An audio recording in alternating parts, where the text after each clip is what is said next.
should let me love you forever, forever. I wanna love you.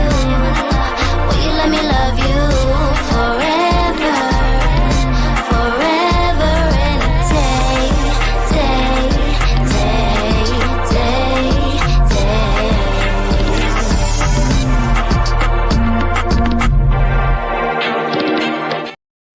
Happy Hump Day! Welcome to TMW Online, the Melanated Way. I'm Linda. That is Abby. We are catching up on all things 90 Day to Single Life, Season 5, Episode 4, The Act of Breaking Girl Code. Now, I just want to tell you, I'm Team Liz in this situation. I really don't feel like she broke a code. I don't think she was doing anything like diabolical. I don't think that she was trying to be ooh, I'm sabotaging this relationship, like none of that stuff. But they took it there, so let's talk about it. What were your overall thoughts on this episode, Abby? I agree with what you said. Also, even in the absence of whatever Liz said, if there was something cut out that we didn't see, the fact is that Pedro and Sophie do not want the same thing. So Right. it's a natural end to this potential coupling anyway. So why she's taking it to the extreme that Liz broke them up or Liz is the reason they're not talking anymore, I truly don't get. Their last conversation seemed definitive to me. I don't even understand her saying that Pedro's ghosting her. Yeah, This is just she plays we're games. not compatible. She plays games though because she wants the attention, but she doesn't want too much attention. When he stops talking to her, she's texting him incessantly and now likes him more because he's ignoring her. So that's like games. That's just games right there. So I think that she is using Liz as a scapegoat so that she can say it's not her and not take responsibility for the games that she was playing with Pedro. And instead, it can be like, oh no, you broke girl code and you try to sabotage this relationship. That's what I think it is.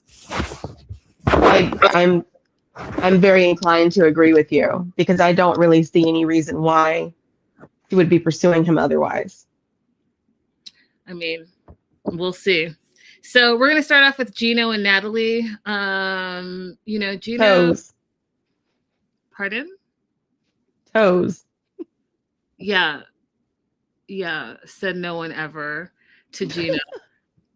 Gino wants to know if Natalie thinks that he has nice toes, and he segues that into sucking his toes. And I just thought that the whole episode out the gate, like, again, can I get some warnings? Because Gino is favorite. So he wants to talk about sucking toes. We find out that he snuck into her bedroom, which I just think is a huge red flag. She had him on the couch. She made the bed on the couch. And he literally forced his way in to her bedroom and said, oh, well, we cuddled all night. And then wants her to lotion his back. So these are all microaggressions as far as I'm concerned, where he's like making her do things and that she probably wouldn't have done. Do you know what I mean, Abby? Hello? Oh, yeah. Can you hear me? Yeah. Yeah, she said she didn't know how to feel about it, which I took as you didn't like it and you're trying to rationale your way into feeling like it was okay because it already happened. Right. Which we should never have to do as women. No, but unfortunately, it's a common position that women find themselves in. And, a day later, or whenever this interview occurred later, she's still struggling to find how she feels about what happened. Baby, it's okay to say you feel violated and hang him up. Yeah. So, yeah, I mean, she says that exact thing. Waking up to Gino was awkward for her. She is trying to let him realize that he needs to earn her trust back, earn her heart back, and earn her bed back. But she's struggling on the fence because even though he did all that, she still thinks he's has some irresistible swag. And I said, Irresistible who? An I irresistible know. an irresistible what? Swag? Are we talking about the same Gino? Because I don't see it at all. Hey, Ray Mm, Dallas. not Uh, at all. and then I want to remind you guys that he invited himself there. She didn't invite him there, right? He asked if he could come visit her, and she said yes. Different than her saying, "Hey, come visit me." Those are two separate things. Okay. Hmm. That being said, she had plans for the weekend, so she's like, "Yeah, I have plans. I'm going to my friend's potluck, and you can come if you want, but you have to bring something." And he equated that to her inviting him to meet her friends, and I just like, LOL, that did not happen. The way he hears things or twists things for his advantage is wild to me. And this is how people miscommunicate, because she's being very clear. I'm going whether you're here or not. You're welcome to come if you want, but you have to bring something. That nowhere in there is like, hey, I'm with you. I'm so excited for you to meet my friends and introduce you as a couple. No, ugh. He's worried that her friends have some preconceived notions of him, and she is worried that her friends have some preconceived notions of him, and she hopes that they see what she sees in him. So they arrive. He meets a bunch of the friends. He brings, okay, you guys, he brings ham and cheese.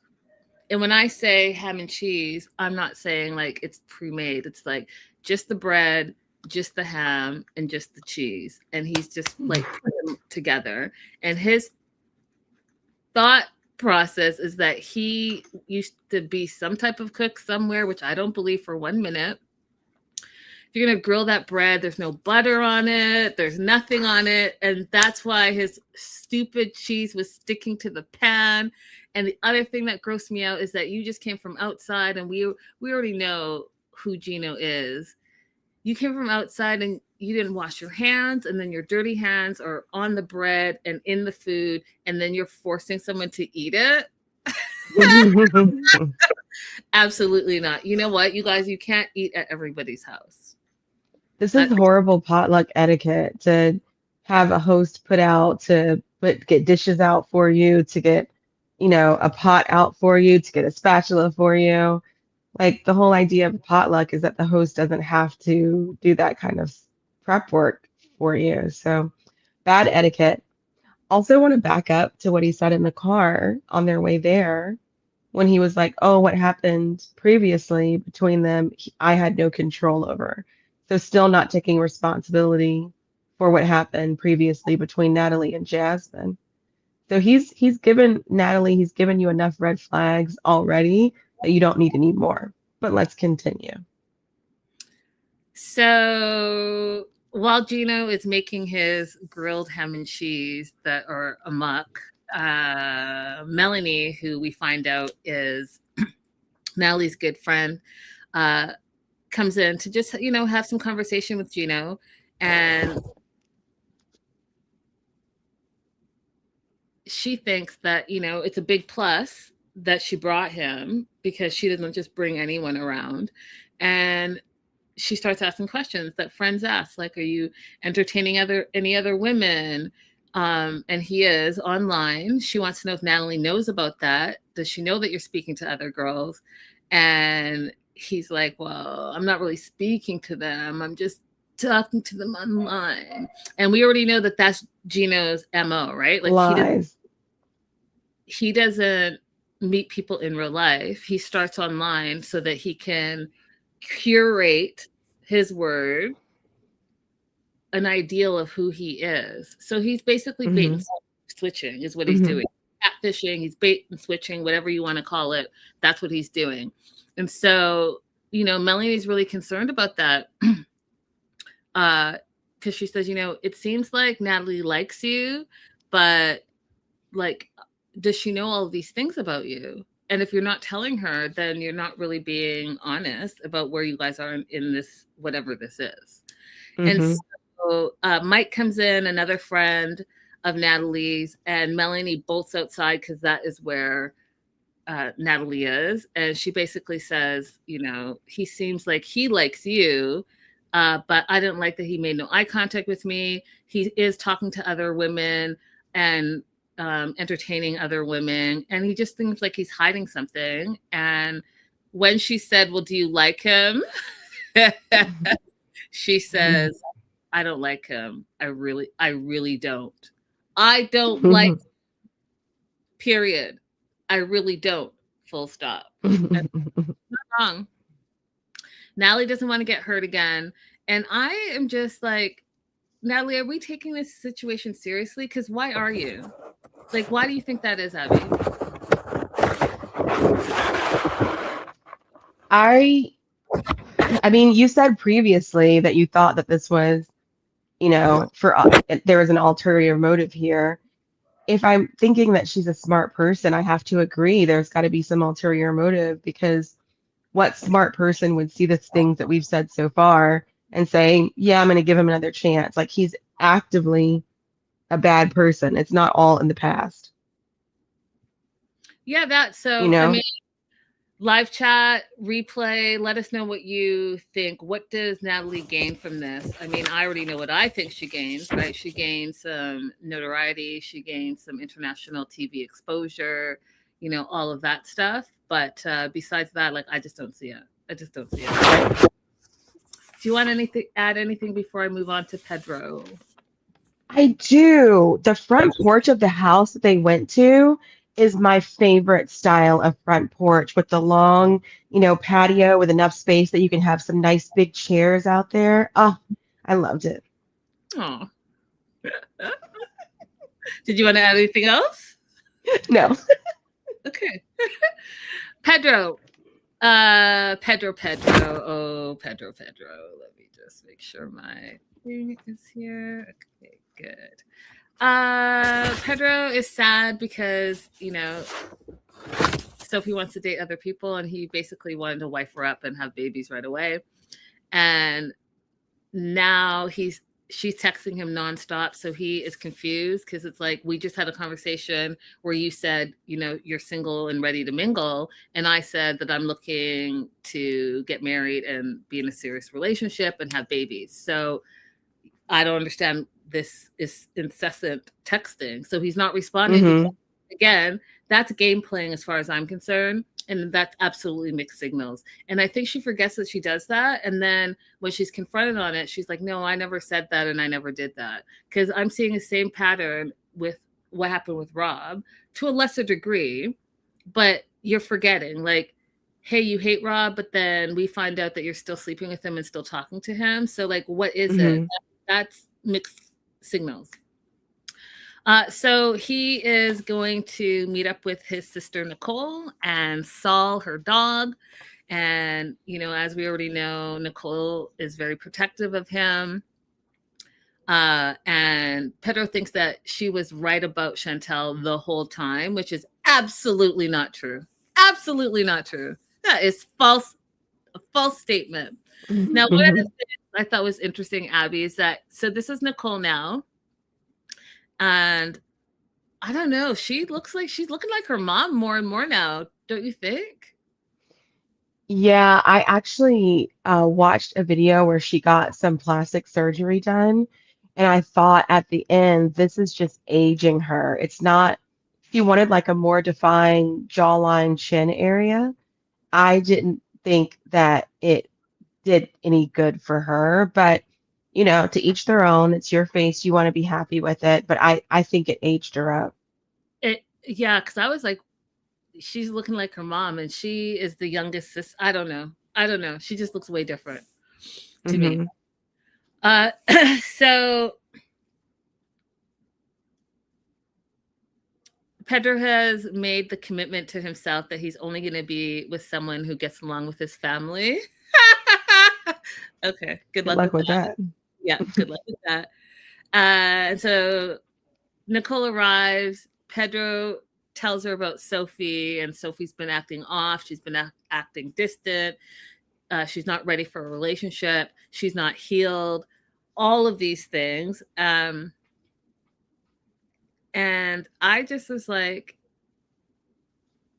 here's the thing. Those things are all true. Okay. She has been acting distant. She has been giving him mixed signals. She is not ready for a relationship. She is not healed.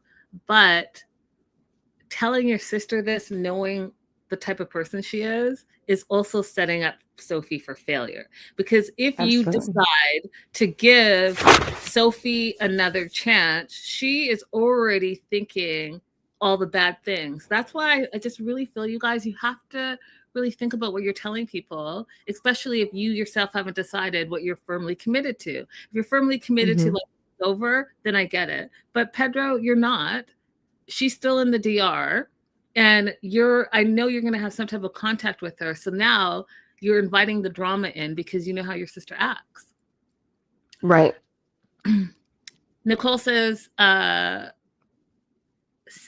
first time since his divorce from Chantel, this is the first time he's been in love with someone else, and she's feeling that she needs to protect him. She wants him to live his best life.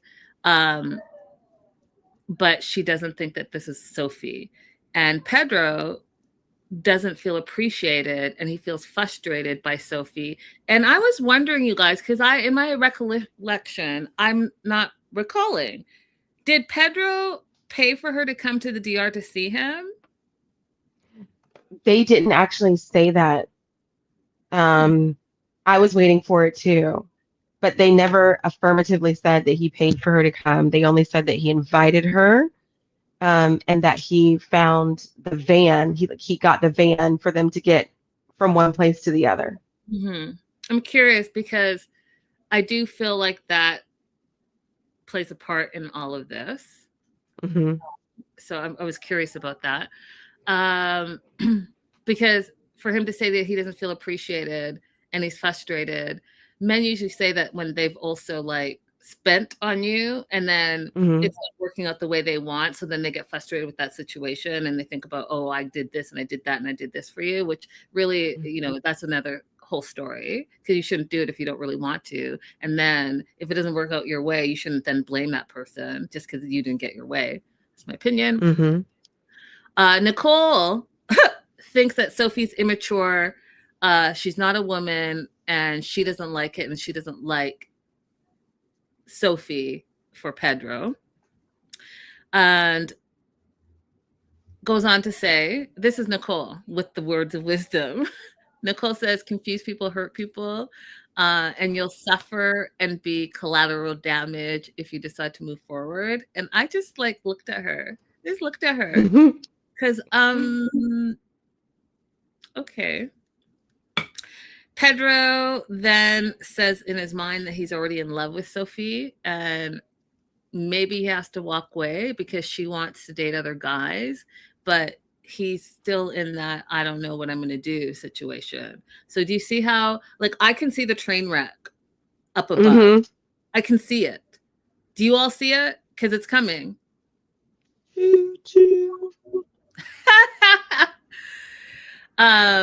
And so it ends their segment with Nicole basically saying that she thinks he's going to ruin his life again.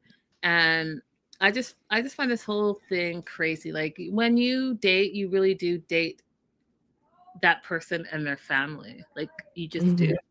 There's no ways around it. Do you want to add anything?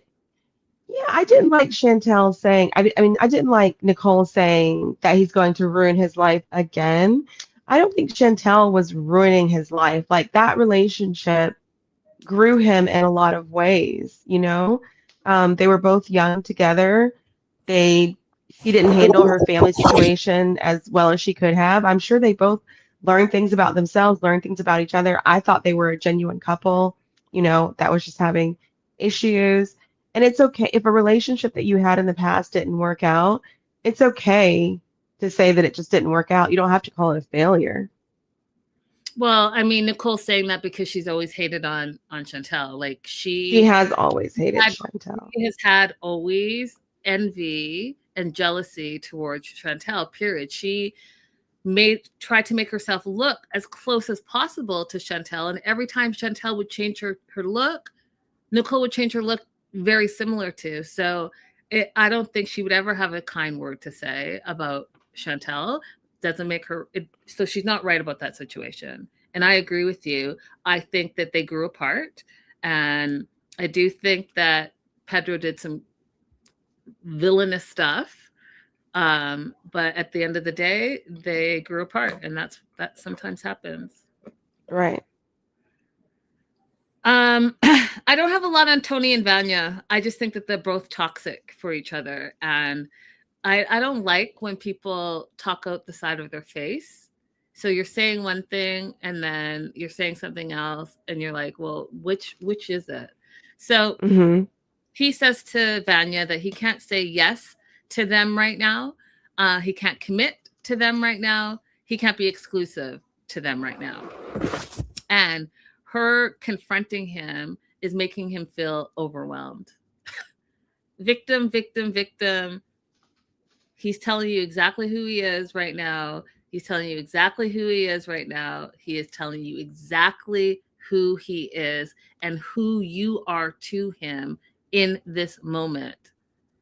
He is not going to commit to you. He is not going to be exclusive to you. He cannot say yes.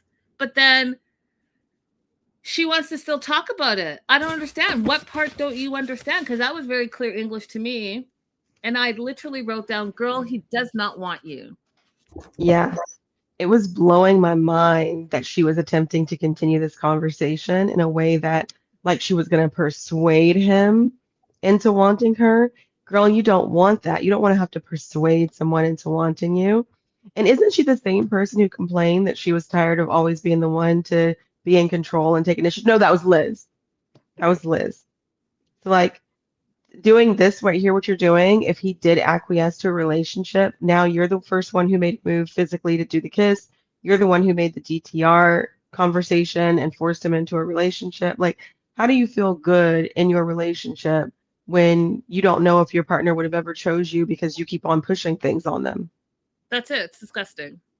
Vanessa says she has the worst judgment and luck. So he goes on to say, putting a title on them is too restrictive for him. And I am like, hear his words. Like, why are you not hearing what he's saying? Because he literally is rejecting you in multiple ways, like all across the board. And then says to her, you know, what's the difference between dating and hanging out? Like, does it matter? And yes, it does matter. It does matter. And I feel like that was manipulation, because here's what happens. Here's what happens. He's been saying, no, no, no, no, no. I don't want you. I don't want you. I don't want you. I'm not ready. I'm not ready. I'm not ready. I'm not committing. I'm not committing. I'm not committing. And then flips it and says, well, what's the difference between dating and hanging out? Because I take my time when I date, which also is not true about him, because when we met him, he just finished telling us how he met Vanya and his ex-wife at the same time. And then a few months later, he married that woman. And then a few months later, they got divorced. So what time are you taking? What slowness do you get? Because your actions and words are not matching up right now. Right. Then he says he wants more dates, that she does make him happy, but he's in no rush to get to the final step. Then they kiss goodbye. And so now Vanya thinks that she has changed his mind. She thinks that they are dating, and his words don't match. So are you dating? Or are you not dating? Are you interested in her? Or are you not interested in her? Because you started off strong, friend. You said no, no, no, no, no. And then you're like, well, let's have some more dates because you make me happy, but I'm not in a rush. Outrageous. Which what? Yeah, which one is it? Oh, which one? Yeah. Do you have anything to add? No, Vanya's delusional. Vanessa said she makes the worst decisions. I completely agree. All right. On to my favorite person so far in the single life. We're moving on to Kim. And Jody and Laura, her friends, are having a party that they have like once or twice a month, or once or twice every month. Does that make sense? Am I saying that right? They have a party like Mhm. once every few months. That's what I'll say. And so Kimberly's coming over. She's, feeling really great about herself because she's lost a bunch of weight. So she put on a skirt. She's ready to go to this party. She explains to them when she gets there. Thank God she dropped B, because B was a 2 thumbs down for me. He doesn't want what she wants, and he cannot fill the needs that she needs in her life. And so she needs more than he can offer. And so she's just like, no, that's done. And bravo for realizing that, Kimberly. Mhm. A bunch of people show up. They're having like, I think, a Hawaiian theme party because they're all getting these lays and making jokes about getting laid, which I think is funny. And then Joe shows up, and this is Joe. I laughed because it was the one black guy at the party that they're trying to set up Kim with. So I guess Kim has a type, and that type is black men. Kim absolutely has a type. I also thought it was funny. They were like, "We know somebody that we should hook you up with." But he did seem nice. Yeah. So yeah, I mean, yeah. They introduce Joe to Kim, and they do like a little bit of limbo dancing. And she's like, she thinks he's attractive, but she's a little leery because she says he's short, and she can't be around, because she says she's 5'9", and she can't be around short guys and be with a short guy. And when she said, like, what am I supposed to do? Be like, turn to him and say, "Come on, little one," died of laughter. But then, so they're talking. I found out from this episode that Kimberly lived in Virginia for 25 years before she moved back to San Diego, which I don't think I knew that about her. But she does think that Joe is cute. And then she said that he's short. But then I want to show you the screenshot that I got. These two are eye to eye. So he is at least 5'9". Because if she's 5'9", this is looking equal height to me. Yeah, he's not short. She just wants someone who's a head taller than her, but he's not short. So they have a lovely conversation. Joe thinks Kim is a breath of fresh air, full of life and energy, and she really is all of those things. I really do think that he's age appropriate. He is showing interest. Mhm. He's being gentlemanly. I really do. This is a breath of fresh air for me to see her being treated in this way, because we haven't seen her being treated this way with anyone else. Right, we haven't. I do want to know a little bit more about what he does, because he says he writes music, he produces music, is all about music. Okay, but like, is that, anyways? Let me not be a skeptic. They are both big Michael Jackson fans, so much so that Kimberly shows her Michael Jackson tattoo. And Kimberly, I love you. I really do. I love you, girl. I love you. I was just having a hard time seeing the hat. What hat is that? Like, do you guys see it? Or is it just like I see the glove, but what hat is that? Is it the black hat? To me, it looks like the Toad from Super Mario Brothers. But yeah, I'm gonna have to have a conversation, because I'm like, I don't see, where's the hat? Do you guys see it? Because I just am trying to. I see the glove. To me, it looks like a little alien putting his hand on his mouth. That's what it looks like. Someone has to show. It's not very good artwork. Yeah, and who knows? It might be really old. You know how sometimes tattoos fade and stuff? over the years. I don't know, but I just thought that was like a cute little moment. Kimberly does feel Kimberly does feel a connection with Joe. She also feels safe around him. She feels like he said all the right things. They do a little hula hooping together, have a bunch more laughs, and then she decides it's time to go home. He asks, "How are you getting home?" She's like, "I'm taking an Uber because I live far." And he's like, "Well, at least let me walk you out." And I just thought that was lovely. And he asked for a hug, and they hug goodbye. And I silver linings saying it's a fedora. When was Michael Jackson known for a fedora? If you were to get a tattoo of Michael Jackson in some kind of hat, the Smooth Criminal hat, obviously. Which is what I was saying, the black one. I don't know. I mean, this is a mystery to me. What do you have to add to Kimberly that she is one of your favorites? So I don't expect Kimberly to go around telling the story of what's happened to her and the adoption, but I do think it's interesting that at this moment in time, in describing herself and giving him background information, she still chooses to say she has one son. Because she could say that she has 3 kids without further explanation at this moment in time, but it's interesting to me that she chooses not to. I mean, that is a really good observation. That is a really good observation.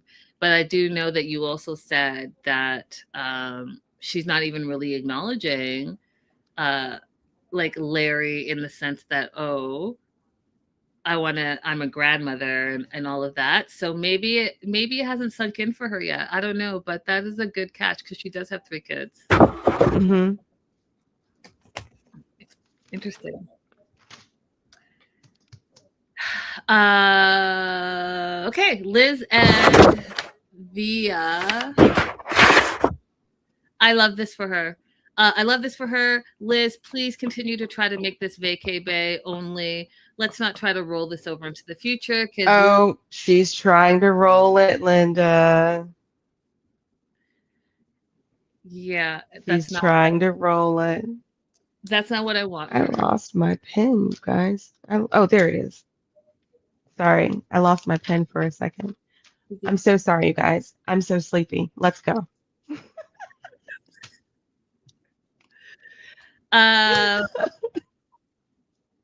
So she's on her way to meet Via.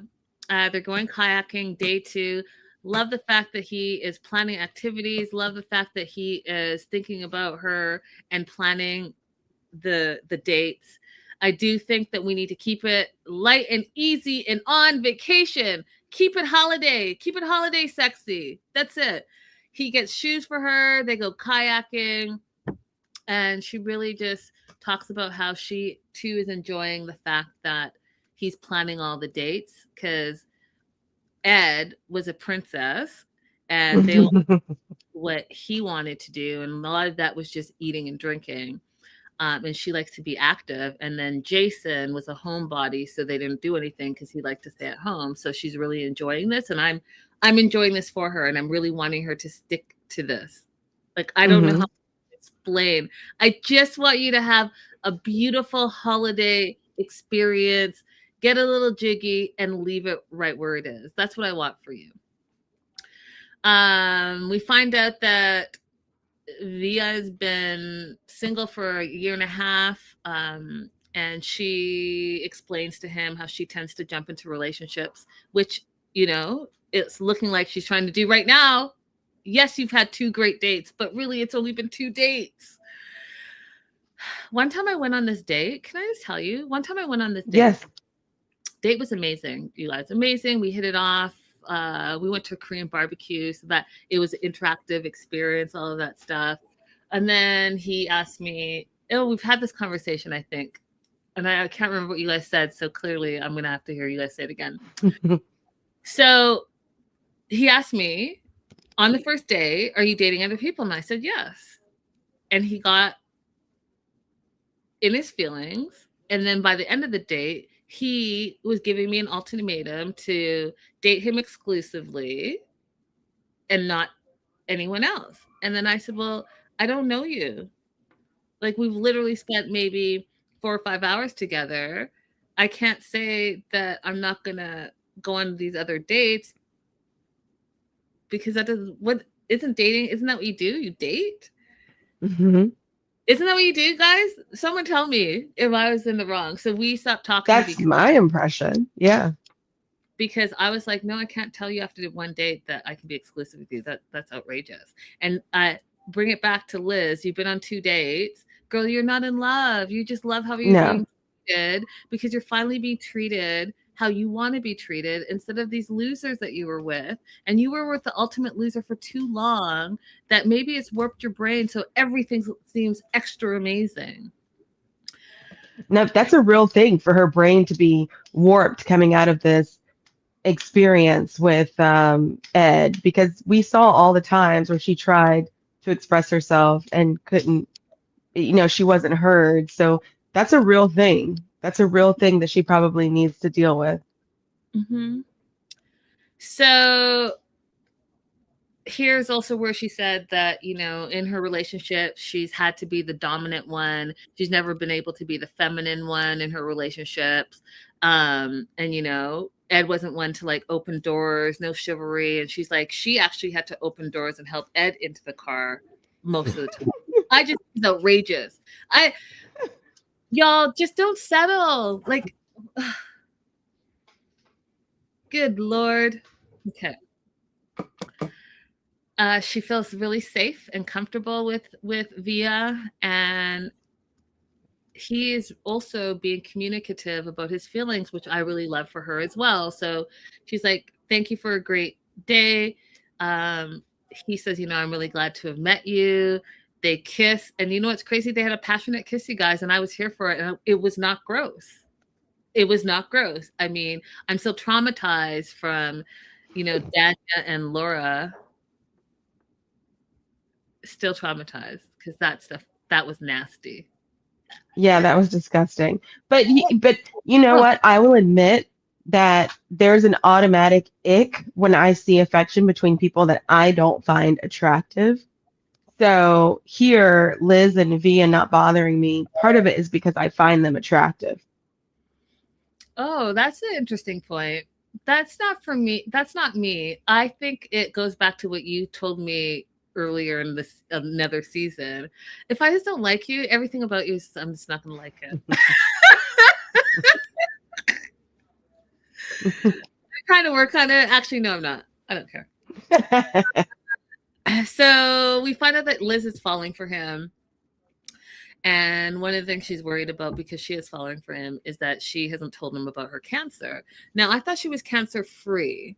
So I'm wondering if she was not cancer-free when she was filming this. And then this was so sad to me, you guys. She was like, I don't know, am I worthy to date? Will you take a chance on me? And I was just like, oh my God, that's so sad. You are absolutely worthy. We are all well, most of us are worthy. Some of these men are not worthy. That's where I thought you were going originally. And I was like, yeah, she didn't want to say men. Okay, she didn't have to say men. But here we are. Linda, as I know her. Yeah. I mean, Ed was not worthy of her. And I hate that he makes you feel like you're not worthy to date because you were way out of his league and he knew it. That little toad totally warped your mind. And now you're questioning yourself, and you're questioning yourself in your most vulnerable state. And Liz, you're absolutely worthy. You're more than worthy. And I do hope you find love, but I hope you also leave this holiday bay on holiday vacation and continue to just move forward in the progress in your health. What is this woman's name? Laura or Lisa? You guys are confusing me. Lisa and Daniel, Laura and Birkin. Okay, so was I not calling her Lisa yesterday? You did call her Lisa yesterday, Lisa and Daniel, and you were also calling Laura Lisa 2.0. That was really funny, actually. Oh, okay. Well, I'm talking about the disgusting kiss between Daniel from Nigeria and Lisa from wherever she's from. That is the kiss that I just did not appreciate. And I didn't appreciate that they continued to zoom in and do it all the time. Then We saw the whole tongue. Oh. I don't like what these two are doing. I don't. And you know what? I think I might be the minority opinion because I'm seeing online and people are loving these two. They think that it's like amazing and funny and all of that stuff. And so I don't know. I don't feel that way, but maybe there's something that they know that we don't know. You know, maybe he's also there on vacation and he'll be back in the States and they could continue to see each other. Maybe it's something like that. But as far as we know, this is somebody who is one of Pedro's friends who is from DR, lives in DR, and wouldn't be able to freely travel to the United States. So just, Liz, don't, when you get home, you're focusing on your recovery and your mental health. You don't need to be worried about Via when you get home. Just have fun with him now. No, Via lives in Atlanta. He told us that. Oh, he did? Yeah, he lives in Atlanta. I don't remember that. Yeah, him and Pedro both live in Atlanta. He flew out with Pedro. But still, Liz, no. I mean, that makes it harder for her to let him be a vacation bae. I'm gonna be honest. No, don't do it. Okay. What else do you want to add? Let me see. I don't think I have anything. Nope, nothing else on my notes. Right here at the bottom, Ed was a princess. That was pretty funny when she said he was a fairy. That's it. I don't know if princess is the word I'd use. Troll, maybe. Igor, maybe. No, I'll stop. Let me stop. Lord, I'm joking. I'm just joking. Okay, but I'm not wrong. Sophie. Not wrong. Yeah, no, I'm not. Sophie and Julia are besties. Sophie feels like the trip is not going the way she wants it because the first day it was awkward between her and Pedro. But Sophie, you made it awkward. You gave him the side hug out the jump, and it just went downhill from there. And you made it awkward in front of all his friends. You brought up your ex-husband and sleeping with him. You said that you still talk to him. Then you also said all the things. Yeah, that's gonna be awkward. Day one. And then you said this trip is not going your way because Liz talked negative about you. That too is also not true. And the fact that you didn't allow Liz to tell you without being defensive what she actually said was really, I took issue with it. And I took issue with it because the title of the episode is The Act of Breaking Girl Code. And Liz did not break girl code, in my opinion. She thought she was helping you. She thought she was saying, hey, she's still healing. She loves the fact that you send flowers and she's never been treated this way. And so that to me would translate into continue to do those things. Just slow down because she's not healing. No one that is breaking girl code as far as I'm concerned. But instead, Liz took it as, oh no, you were talking negative about me and you're sabotaging this relationship. The third thing that Sophie says that is making this trip not go her way is that Pedro stopped responding to her messages. Good for Pedro. What? Yesterday, good for Pedro. Yesterday, she was complaining that he was coming on too strong and he wants more than what she wants, blah, blah, blah, blah, blah. He takes that feedback and lets you do your own thing. And now you're incessantly texting him and you're mad that he's not responding. So what is she going to do? Because she thinks she's being ghosted by Pedro. She's going to go out for drinks with Julia. and quote wants to enjoy her freedom and meet other guys. And I just was like, this, I don't know about you all, but I see the pattern. She wants to have the attention, but she wants the attention on her own terms, and she wants a little bit of attention because then if you start liking her, then she's gonna have to like move forward with it a bit. She doesn't want that. She wants the surface like. Go about on a bunch of first dates. Let them know that you're not looking for anything so that they won't get their feelings hurt. But then do that if it's just about like puffing up your ego and getting attention, because that's what it's coming Right. to me. So they're at the bar for like 5.5 seconds, and then Gustavo approaches them. He's a general doctor, has a little bit of small talk. They've been in the DR for 4 days. They're on a girls' trip. Sophie likes him immediately in that first 5 seconds, right? Which, you know, he's easy on the eyes, I'll say that. But that's where I think that's the level of attraction she is right now. She's like on that surface stuff. Because how are you like, Very. you already like him. You like what he looks like. You like probably that he's a doctor, but you don't know anything about him besides his name is Right. and he's a doctor. So they speak a little Spanish together. She speaks Spanish because she lived in Spain for a little bit, as we know. Liz arrives and Sophie gets upset about it. And again, I just think that this is immature behavior, but it also shows her age. She doesn't acknowledge Liz's existence and then takes off to the other side of the bar. And this is without Liz knowing that she's even upset. And so, you know, use your words, communicate, Mhm. allow the person to have the opportunity to respond to what you're saying. Like, you're adults. Well, Silver Lining says Sophie broke girl code believing a guy she says is a liar over her friend. Facts. That part. And also to jump off of what Silver Lining is saying, the simple fact that you didn't look into Pedro's history and how he did Chantel, and then you're taking this guy's word over your supposed good friend who you invited to come to the DR and to have a girls trip, and you don't even give her the opportunity to explain herself. You just automatically think she's the one in the wrong. That's absolutely true. You are breaking girl code, and dare I say, you were never really like, hey, this is one of my girls. Because there are girls that are like that. They're friendly in your face, but they're not like down for the cause. Mm-hmm.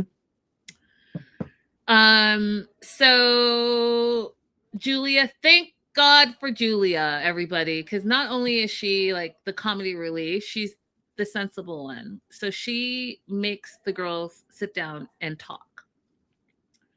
And Liz has no idea what's going on, right? So Sophie's like, yeah, Pedro's ghosting me because he thinks that I have a boyfriend because of you, Liz. His feelings are hurt, and he said that he needed to be careful because of you, Liz. And Liz is like, I never said be careful, and I'm not trying to sabotage this. And she freaks out.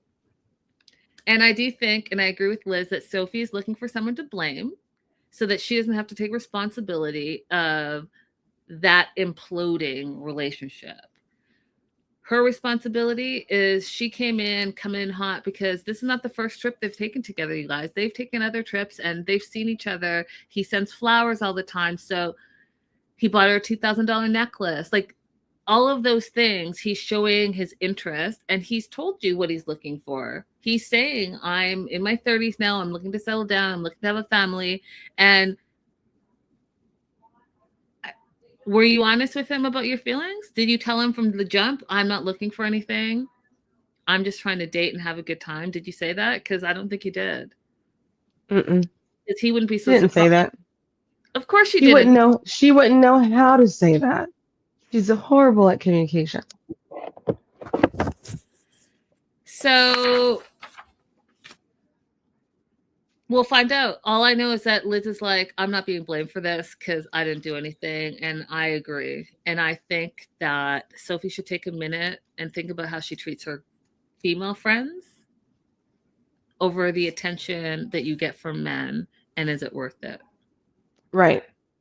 Because only one of those is more likely to sustain you when you're sick, when you're experiencing job loss. You know, there's like statistics out there that show how often women are abandoned by their husbands in times of strife, and the girlfriends around you are the ones who pick you up and pull you back up. And men lie. You could have the best man in the world, guys. And I'm not saying I love men, but I also know they lie. They lie. And they lie about random stuff. Sometimes it's to protect whatever they think they're protecting. And sometimes it's just to lie. Men lie. Yep.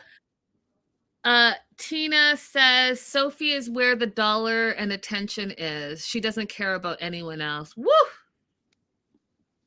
I mean, I know it definitely is about the attention.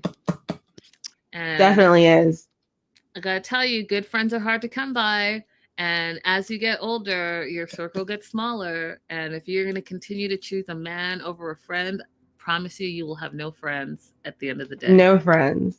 And if you're going to pick a friend in the 90-Day franchise, Julia's a good friend to pick. Liz is a good friend to pick in the franchise. So to destroy a relationship with somebody who's shown themselves over and over again to be real and be vulnerable, and let that go over a man is really, truly a tragedy. 100%. 100%. You guys let us know. Do you think that Liz broke the girl code? Let us know in the replay. That's all I have for today. We are almost caught up. There's only one more episode before we will be concurrent. You like how I use that? I use it purposely for your legal background. I like how you pulled that out. Love it. Love how you use that in a sentence. Thank you.